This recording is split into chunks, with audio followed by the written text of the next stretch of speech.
First, it's a soft spin. I'm doing 800 Gs for 5 minutes. And for my centrifuge, that's 2,110 RPMs. Take this down to 6 because it takes about a minute to get up to speed.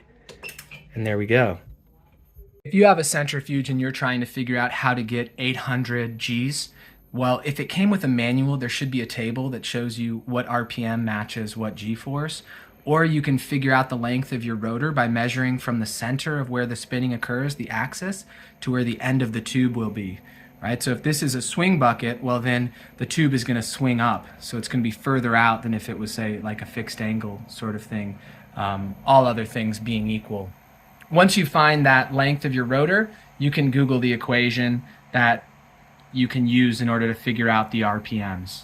I'll put it up on the screen too, just so you have it.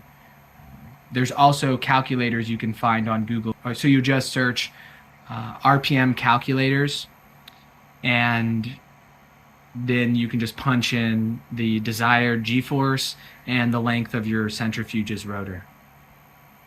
The first spin is done. It should look something like this. Now I'll use a sterile pipette to remove the plasma, and I'll discard that blood.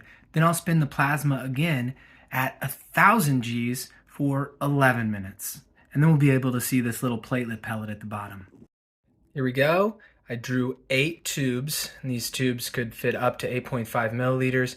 Each one had about 7.5 milliliters in it, and was able to get 30 cc's of plasma. So from each of these 15s, I'll go ahead and keep about 3 to 4 cc's, and then I'll inject somewhere around 3/4 to 1 cc at each enthesis. On my centrifuge, I just need to go up to 2,190 to go from 800 to 1,000 Gs. Then I'll go up to 11 minutes, since it takes about a minute to get up to speed. The finished product. You can see that platelet pellet there. Really nice. That's a solid yield.